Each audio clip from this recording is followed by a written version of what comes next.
Greater Noida में renewable energy India expo 2025 और battery show India का भव्य आगाज। भारत के स्वच्छ ऊर्जा भविष्य का रोडमैप। ग्रेटर नोएडा 30 अक्टूबर 2025 भारत की अक्षय ऊर्जा यात्रा में एक महत्वपूर्ण मील का पत्थर साबित करते हुए देश के प्रमुख B2B ग्रोथ प्लेटफॉर्म आयोजक इन्फोर्ना मार्केट्स इन इंडिया ने आज India expo mart greater Noida में रिन्यूएबल एनर्जी इंडिया वी एक्सपो के 18वें संस्करण का शुभारंभ किया। इसके साथ ही द बैटरी शो इंडिया सी के तीसरे संस्करण का भी सह आयोजन किया गया। नेट जीरो प्राप्त करने के लिए मार्ग का निर्धारण की थीम पर केंद्रित यह 3 दिवसीय आयोजन 30 अक्टूबर से 1 नवंबर 2025 तक हो रहा है। भारत के स्वच्छ ऊर्जा पारिस्थितिकी तंत्र में वैश्विक सहयोग, नवाचार और निवेश को बढ़ावा देने का लक्ष्य रखता है। RII और TBSI मिलकर दक्षिण एशिया के स्वच्छ ऊर्जा परिदृश्य में सबसे प्रभावशाली मंच बन गए हैं, जो वैश्विक निर्माताओं, नवप्रवर्तकों, निवेशकों और नीति निर्माताओं को एक साथ ला रहे हैं।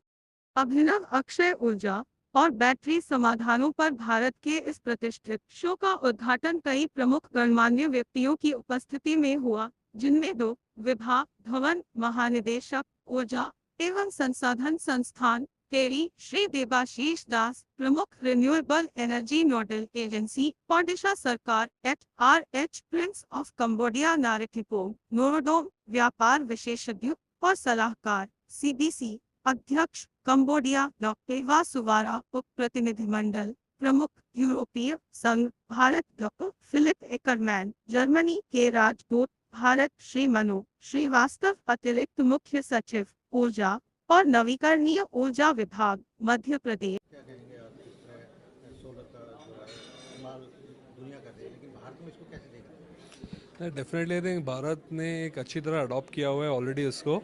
आज कल ही जो गवर्नमेंट ने अनाउंस किया था 50% से ज़्यादा जो एनर्जी जनरेट हो रही है आज रिन्यूएबल सोर्सेज से हो रही है। अगर 10 साल पहले देखें लेस दैन 10% ही ये एनर्जी, आज अभी 50% से ज़्यादा हो रही है। सो एक हमारा जो शो है एक कैटलिस्ट है ये मिशन को पूरा करने के नेट ज़ीरो का। हमारी विजन है कि एक सम पॉइंट पे ये 100% हो जाए जो रिन्यूएबल एनर्जी से पावर जनरेशन हो। तो उसका भविष्य इंडिया में कैसे देखते हैं? भविष्य बहुत ज़्यादा है बिकॉज आई थिंक डिमांड बहुत बढ़ रही है। आज 500 गीगावाट्स हमारा जो पावर जनरेशन है उसमें 250 से ज़्यादा 253 गीगावाट्स आज रिन्यूएबल से आ रहा है। सो ये अपना गोल है 500 गीगावाट जाने के लिए by 2030 and I think we are in a very strong position for that. Sir battery show का ये अहमियत है कि actually we are coming up with a tender. This is for a 500 megawatt hour tender and this is round the corner, will be announced any moment from now. And there are 6 sites हैं उड़ीसा में जहाँ पे हम लोग ने 20x5x4 करके कर रहे हैं sir. And this is we are using this as an opportunity to present our in state of Orissa as an investment choice for investments. मेरा नाम रजनीश खट्टर है और मैं सीनियर ग्रुप डायरेक्टर हूँ इन्फॉर्मा मार्केट्स में। और ये जो रिन्यूएबल एनर्जी का पोर्टफोलियो है पूरा एनर्जी डोमेन का और कंस्ट्रक्शन सेक्टर का, वो मैं उसको लीड करता हूँ। सर, यूरोपीय संघ भारत के स्वच्छ ऊर्जा ट्रांजिशन को किस नज़रिए से देखता है और यूरोप भारत के बीच किस तरह के सहयोग की संभावना है? देखिए, संभावनाएं तो बहुत ब्रिलियंट हैं। तभी ये जो फ्री ट्रेड एग्रीमेंट FTA जिसे हम बोलते हैं भारत और यूरोप के बीच में हो रहा है। और इसके पीछे सबसे बड़ा जो एक पॉजिटिव रीज़न है वो ये है कि यूरोप के पास टेक्नोलॉजीज है, राइट, और भारत के पास वो मार्केट है जिसमें उस टेक्नोलॉजी की खपत है। तो एक है टेक्नोलॉजी प्रोवाइडर और दूसरा है टेक्नोलॉजी कंज्यूमर।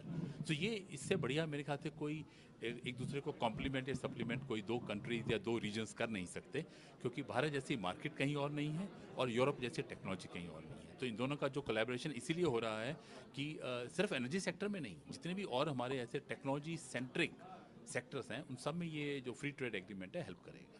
सर, ये 3 दिन का एक्सपो है, उसके बारे में देखिए, 3 दिन का एक्सपो हमारा सबसे बड़ा आज तक का सबसे बड़ा एडिशन है और बहुत खुशी होती है इस चीज़ को लेके कि जो हमने एक समय में 18 साल पहले जो एक सपना संजोया था, और तब हमें नहीं पता था कि हम आज इस लेवल तक पहुंचेंगे, लेकिन सबका सपोर्ट रहा है। और चाहे वो सरकार की पॉलिसीज़ हैं, चाहे वो टेक्नोलॉजीज़ कंपनीज हैं, इंटरनेशनल, डोमेस्टिक, या जो हमारे भारत के अपने एंटरप्रेन्योर्स हैं। अल्टीमेटली देखिए, आप कितने भी बड़े टेक्नोलॉजी की बात करें, जब तक उसके में कोई पैसा नहीं लगाएगा तब तक वो कमर्शलाइज कैसे होगा। तो उसके लिए प्राइवेट सेक्टर की ज़रूरत है। तो ये तो हम जैसे प्राइवेट और गवर्नमेंट का एक कोलैबोरेशन है, और उसमें इंटरनेशनल कंपनीज का, क्योंकि वो हमसे एडवांस्ड हैं, वो हमसे बहुत इवॉल्व हैं, तो उनकी टेक्नो तभी यहाँ इंटरनेशनल आज आपने देखा होगा इतने डेलीगेशंस या इतने सारे जो सब कंपनीज आई हुई हैं,